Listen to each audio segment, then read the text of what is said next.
Selamat datang di pembahasan mendalam kita. Hari ini, kita akan membongkar sesuatu yang jujur saja agak aneh. Anda sudah mengirimkan kami setumpuk dokumen internal yang merinci sebuah arsitektur sistem. Biasanya, sistem kan dirancang untuk merekrut, menjual, atau ya membangun komunitas. Tapi yang ini, tujuannya cuma satu, mengeliminasi. Sistem ini bernama Layer 1 dan beroperasi dengan prinsip Quiet Authority, otoritas sunyi. Jadi, misi kita hari ini jelas. Kita akan bedah bagaimana sebuah sistem dirancang bukan untuk memotivasi, tapi justru untuk memaksa orang menghadapi data dingin tentang posisi ekonomi mereka. Tanpa bisa menyangkal. Dan yang perlu digarisbawahi dari awal, ini bukan sistem HR biasa ya, atau platform rekrutmen. Dokumen-dokumen ini menggambarkannya sebagai mesin diskualifikasi manusia. Tujuannya bukan menyaring orang berdasarkan gelar, jabatan, atau pengalaman, tapi posisi struktural mereka yang sesungguhnya dalam sebuah ekosistem ekonomi. Untuk memahaminya, ada analogi bagus di salah satu dokumen ini. Bayangkan sebuah sensor panas di ruangan yang penuh asap. Sensor itu nggak peduli siapa Anda, seberapa senior jabatan Anda, atau sebaik apa niat Anda. Sensor itu hanya melaporkan satu data absolut, yang tidak bisa diganggu-gugat. Pakaian yang Anda kenakan sedang terbakar. Nah, layer 1 berfungsi persis seperti itu. Oke, analogi itu langsung terasa dingin dan impersonal. Ini membawa kita langsung ke filosofi intinya yang menurut saya paling bikin kaget. Sistem ini secara terang-terangan bertujuan untuk membunuh ilusi. Dokumennya bilang, salah satu fungsi krusialnya adalah menghancurkan fantasi bahwa kerja keras, senioritas, atau loyalitas di sistem lama itu otomatis akan berubah jadi kepemilikan aset. Ini kan kebalikan total dari semua seminar motivasi yang pernah kita dengar ya kan? Tepat sekali. Narasi konvensional kan selalu begitu. Bekerjalah dengan giat, loyal, maka kamu akan dapat bagian dari kue. Sistem ini dirancang untuk membuktikan secara matematis bahwa bagi sebagian besar orang, korelasi itu sudah tidak ada lagi. Konsep utamanya adalah memaksa individu membedakan sendiri apakah mereka seorang pemilik nilai atau sekedar penyewa nilai. Banyak profesional, bahkan yang sangat ahli, kita bicara tentang analis keuangan, konsultan strategis, bahkan akademisi, sebenarnya hanya berfungsi sebagai pipa yang sangat efisien. Mereka mengalirkan nilai atau keuntungan yang luar biasa besar ke dalam sebuah infrastruktur atau sistem yang bukan milik mereka. Tunggu, penyewa nilai? Istilah itu menarik. Jadi maksudnya, sehebat apapun saya sebagai analis, kalau hasil analisis saya sepenuhnya jadi milik perusahaan dan saya cuma dapat gaji, berarti saya ini cuma menyewa kesempatan untuk menciptakan nilai. Begitu ya? Persis, Anda menyewa platform, nama besar firma, akses ke data, jaringan klien, untuk menghasilkan nilai. Tapi aset finalnya, algoritmanya, datanya, hubungannya, bukan milik Anda. Dan sistem layer 1 ini dirancang untuk membuat Anda menyadari hal itu tanpa perlu diberitahu. Disinilah letak keunikannya. Tujuan akhirnya bukan untuk mengumpulkan audiens yang besar, tapi untuk menghasilkan apa yang mereka sebut self-verified eligible target. Self-verified eligible target. Target yang terverifikasi mandiri. Kedengarannya rumit. Maksudnya apa itu? Artinya, orang-orang yang berhasil lolos adalah mereka yang sudah membunuh ilusi mereka sendiri sebelum masuk lebih dalam. Mereka adalah individu yang sudah melihat data posisi mereka dan tanpa perlu bujukan atau janji-janji manis menyimpulkan, oke, saya paham di mana posisi saya dan saya siap diuji lebih lanjut dengan data yang lebih brutal. Makanya menurut dokumen ini, metrik keberhasilan layer 1 itu aneh. Bukan dari jumlah pendaftar, tapi dari tingginya angka pengunduran diri sukarela, drop-off. Semakin banyak yang sadar diri lalu mundur, sistem menganggap dirinya semakin berhasil menjaga kemurnian struktur. Oke, ini mulai masuk akal. Tapi ada satu hal yang bikin saya bingung. Dari sudut pandang komunikasi, ini kan aneh sekali. Biasanya kita ingin audiens merasa nyambung, merasa dilihat, dimengerti, tapi dokumen ini bilang sebaliknya. Di sana tertulis, jika sistem ini sampai membuat seseorang merasa nyaman dengan menyebut label identitas seperti the disillusioned value creator atau analis yang kecewa, itu dianggap kegagalan total. Kenapa validasi dan rasa dimengerti itu justru dihindari mati-matian? Itu pertanyaan yang sangat krusial. Jawabannya ada pada psikologi eliminasi. Memberikan label identitas akan memberikan apa yang disebut comfort of recognition, kenyamanan karena merasa dikenali. Begitu Anda merasa nyaman, oh ternyata ada juga orang lain seperti saya. Ketegangan untuk melakukan kualifikasi diri yang jujur akan hilang. Fungsi eliminasi dari sistem ini langsung rusak. Layer 1 ini sengaja dirancang sebagai cermin struktural yang dingin, sunyi, dan sama sekali tidak nyaman. Tujuannya bukan untuk membuat Anda merasa baik, tapi untuk memaksa Anda melihat kebenaran tanpa filter emosional sama sekali. Saya mengerti analogi cerminnya, tapi apakah pendekatan sedingin ini benar-benar efektif? Bukankah ini justru bisa membuat orang-orang potensial jadi defensif dan langsung menolak sistem ini bahkan sebelum mereka sempat introspeksi? Rasanya seperti disiram air es, pasti reaksi pertamanya kaget dan marah kan? Bisa jadi, dan itulah bagian dari filternya. Sistem ini nggak peduli dengan reaksi emosional. Ia hanya peduli pada kesimpulan logis. Begini cara kerjanya. Jika sistem memberi Anda label, misalnya, Anda adalah akademisi yang teorinya tidak relevan dengan industri, apa yang terjadi? Ego Anda akan aktif. Anda akan sibuk berdebat dengan label itu, menyangkalnya, atau malah memeluknya sebagai identitas baru yang tragis. Fokus Anda akan teralihkan. Benar juga. Saya akan sibuk membela diri, siapa bilang teori saya tidak relevan, ini buktinya, dan seterusnya. Berdasarkan data objektif di depan Anda. Misalnya, data empiris yang menunjukkan kesenjangan antara kurikulum yang Anda ajarkan dengan kebutuhan teknis real di pasar kerja. Tidak ada nama, tidak ada tuduhan, hanya angka. Otak Anda dipaksa bekerja untuk menyimpulkan sendiri.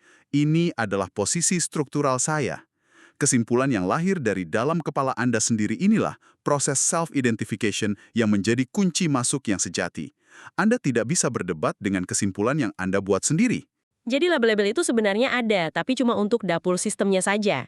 Dokumennya memang menyebutkan kalau identitas target hanya diizinkan sebagai metadata internal di back-end.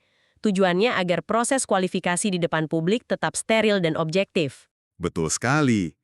Itu untuk analisis internal, untuk melacak pola, bukan untuk komunikasi eksternal. Ada analogi lain yang sangat kuat di sumber ini. Layer 1 adalah cermin di ruang sunyi. Ia tidak memberitahu nama Anda, ia hanya menunjukkan bahwa pakaian Anda terbakar. Jika cermin itu tiba-tiba bisa bicara dan memberi Anda label, "Hei, kamu orang ceroboh yang bajunya terbakar," Anda akan sibuk berdebat dengan cermin itu. Anda tidak akan fokus pada bahaya struktural yang sedang Anda hadapi. Anda akan berdebat dengan cermin itu, bukannya memadamkan api. Wow. Oke, analogi itu benar-benar menjelaskan semuanya. Kalau begitu, mari kita lihat senjata utamanya. Alat penyiksaan intelektual ini yang disebut Form Ultimate. Saya akan coba memandu Anda pendengar seolah-olah Anda sendiri yang sedang mengisinya, khususnya versi yang dirancang untuk para spesialis, seperti analis atau akademisi. Mari kita bedah tahap demi tahap. Silahkan, ini bagian paling konkret dari sistemnya. Oke, bayangkan Anda membuka formulir ini. Tahap I, Identifier, Target. Pertanyaan pertama langsung menusuk. Apakah operasional keahlian Anda dapat berjalan mandiri jika besok identitas firma, institusi, atau akses ke jaringan klien diputus secara sepihak? Ini bukan pertanyaan tentang seberapa pintar Anda, tapi tentang ketergantungan. Pertanyaan ini langsung menguji kedaulatan infrastruktur. Apakah keahlian Anda itu properti pribadi Anda yang bisa dibawa kemana-mana, atau sebenarnya itu hanya properti yang Anda sewa dari sebuah ekosistem besar? Bagi seorang akademisi, pertanyaannya menjadi, jika nama besar universitas Anda dicabut, apakah penelitian Anda masih punya bobot yang sama? Ini pertanyaan yang brutal. Brutal sekali.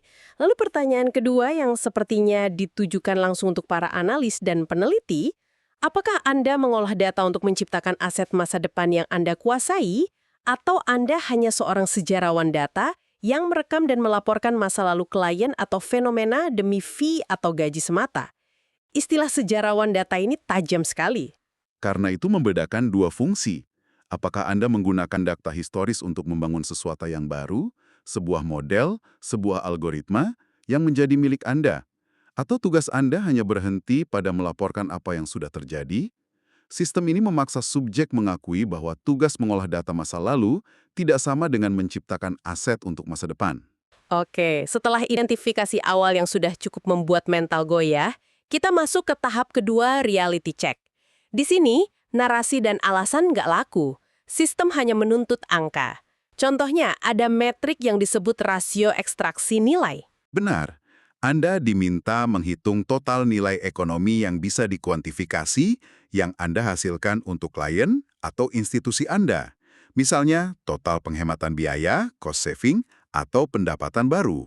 Lalu, angka itu dibagi dengan total kompensasi bersih yang Anda terima, gaji, bonus, dan lain-lain. Ini adalah audit personal yang sangat dingin. Sebentar, ini artinya kalau saya seorang analis internal di sebuah perusahaan, lalu saya berhasil membuat proses yang menghemat biaya 1 M rupiah setahun, tapi gaji dan bonus saya totalnya 300 juta, maka rasio saya sekitar 3,3,1. Tapi kalau kompensasi saya 400 juta, rasio saya jadi 2,5,1. Dan di dokumen ini ada batasnya kan? Ada garis batas matematis yang kejam. Jika rasio Anda di bawah 3,1, menurut definisi sistem ini, Anda bukan pencipta nilai. Anda adalah biaya operasional yang efisien. Anda bukan aset, Anda adalah cost center. Dan sistem ini nggak peduli pada senioritas, gelar PhD, atau loyalitas Anda selama 20 tahun. Angka adalah angka. Rasanya seperti ditelanjangi secara profesional. Oke, lanjut. Tahap 3, Dissolution Check. Di sini, ilusi tentang kepemilikan diuji secara langsung. Pertanyaannya sederhana saja. Siapa yang memiliki data, algoritma, metodologi, atau hubungan strategis setelah kontrak atau pekerjaan Anda selesai? Jika jawabannya adalah pihak lain, entah itu firma, universitas, atau klien, maka sistem ini secara otomatis mengklasifikasikan Anda sebagai penyewa nilai. Nggak ada ruang untuk debat. Anda mungkin membangun taman yang paling indah, tapi tamannya ada di halaman rumah orang lain. Saat Anda pergi, taman itu tetap di sana, bukan milik Anda. Lalu ada juga pertanyaan tentang mitos loyalitas, ini spesifik untuk orang-orang yang sudah lama di bidangnya. Apakah Anda masih percaya bahwa senioritas dalam bidang niche Anda akan otomatis dikonversi menjadi kepemilikan aset, meskipun data pasar menunjukkan korelasi tersebut sedang menuju angka 0? Ini seperti memaksa target untuk mengakui kalau mereka masih berpegang pada keyakinan yang sudah usang. Dan itu membawa kita ke gerbang terakhir, yang mungkin paling sulit. Tahap IV, Data Readiness Check. Ini bukan tes kompetensi lagi, tapi tes integritas intelektual. Tunggu dulu, di sini ada istilah skeptisisme nihilistik yang disebut sebagai salah satu yang akan tersaring di tahap ini. Apa bedanya skeptisisme yang sehat dengan skeptisisme nihilistik yang dimaksud di sini? Bukankah keraguan dan sikap kritis itu justru ciri orang pintar, terutama bagi analis dan akademisi? Pertanyaan bagus. Skeptisisme yang sehat adalah kemampuan menggunakan data dan logika untuk mengkritik sebuah sistem atau argumen. Itu dihargai. Tapi skeptisisme nihilistik adalah senjata yang hanya diarahkan keluar. Tipe orang seperti ini sangat lihai membongkar kelemahan data atau argumen orang lain, tapi menolak menerapkan standar keketatan, rigor yang sama pada posisi struktural dirinya sendiri. Mereka kritis pada semua hal, kecuali pada ilusi mereka sendiri. Saya mengerti. Jadi ini tentang konsistensi intelektual. Tepat. Makanya pertanyaan terakhir di tahap ini intinya adalah, apakah Anda siap menerima vonis tidak layak jika data yang baru saja Anda masukkan membuktikan bahwa Anda belum memenuhi standar kepemilikan literal? Sistem ingin memastikan Anda datang bukan untuk dimotivasi, tapi untuk menghadapi kebenaran data, sekalipun itu pahit. Orang dengan skeptisisme nihilistik akan mundur di sini. Mereka tidak sanggup menghadapi kejujuran struktur saat cermin diarahkan ke diri mereka sendiri. Jadi, setelah semua audit brutal itu selesai, setelah semua jawaban dimasukkan, apa yang terjadi? Ini bagian yang paling bikin merinding. Tidak ada sesi konseling, tidak ada email umpan balik yang membangun, nggak ada penjelasan di mana letak kesalahan Anda. Hanya ada satu dari dua hasil, lolos atau gugur. Titik. Ya, hasilnya biner dan mutlak. Dan ada satu klausul penting di dokumennya. Kegagalan Anda memberikan data yang akurat atau keengganan Anda untuk mengisi salah satu bagian sudah dianggap sebagai diskualifikasi mandiri. Sistem tidak menolak Anda yang menolak diri Anda sendiri dari proses ini. Keheningan adalah responsnya. Jika Anda gugur, Anda tidak akan pernah mendengar kabar apapun lagi. Benar-benar seperti mesin. Jadi, setelah semua ini, setelah kita bedah arsitektur yang rumit dan dingin ini, apa sebenarnya tujuan akhirnya? Buat apa membuat sistem penyaringan yang begitu ekstrim? Kalau kita hubungkan semua titik dari sumber-sumber ini, tujuannya bukan untuk mengumpulkan massa atau mencari kandidat terbanyak. Tujuannya adalah untuk menemukan kru yang sangat-sangat spesifik dan sudah terverifikasi dengan data. Mereka yang lolos adalah individu yang sudah membuktikan dua hal tanpa perlu wawancara. Pertama, mereka punya kesadaran kepemilikan yang literal, bukan kiasan. Kedua, mereka punya transparansi data dan integritas untuk menghadapi kenyataan tanpa perlu dibungkus gula-gula motivasi. Jadi ini bukan mencari orang yang terbaik, tapi mencari jenis orang yang paling pas, yang sudah satu frekuensi dengan realitas data yang dingin ini. Tepat sekali. Analogi penutup dari salah satu dokumen ini merangkum semuanya dengan sempurna. Proses layer 1 ini seperti sinar X di gerbang sebuah fasilitas rahasia. Mesin sinar X itu tidak menyapa Anda, tidak tersenyum, tidak membujuk Anda untuk masuk. Ia hanya menyajikan data di layar, menunjukkan secara faktual keretakan pada struktur tulang yang Anda bawa. Jika Anda melihat keretakan itu di monitor dan memilih untuk diam atau pura-pura tidak melihat, Anda tereliminasi secara mandiri. Tapi jika Anda mengakuinya, jika Anda menunjuk ke layar dan berkata, ya, itu keretakan saya, dan saya sadar itu, maka Anda adalah kru terverifikasi yang layak melangkah ke tahap selanjutnya. Pengakuan jujur terhadap data itulah tiket masuknya. Jadi kalau kita rangkum apa artinya semua ini? Kita baru saja membedah sebuah sistem yang menggunakan data, keheningan, dan pertanyaan-pertanyaan menusuk untuk memaksa individu melakukan audit paling jujur dalam hidup mereka. Sebuah audit tentang kepemilikan, ketergantungan, dan kedaulatan struktural. Ini adalah cermin yang tidak bisa Anda ajak berdebat, tidak bisa Anda sogok dengan narasi, dan tidak peduli dengan perasaan Anda. Dan ini meninggalkan kita dengan satu pertanyaan penting untuk Anda renungkan. Sistem layer 1 ini mungkin terdengar ekstrim, bahkan seperti fiksi ilmiah. Tetapi, bayangkan jika prinsip di baliknya mulai menyebar. Jika semakin banyak sistem di dunia, di bidang karir, investasi, atau kolaborasi, mulai beroperasi seperti ini, mengabaikan narasi Anda, gelar Anda, dan histori loyalitas Anda, lalu hanya menilai Anda berdasarkan data posisi struktural Anda yang tidak bisa disangkal. Pertanyaannya bukan lagi apakah sistem seperti itu adil atau tidak, tapi bagaimana Anda akan mempersiapkan diri untuk menavigasi realitas baru tersebut.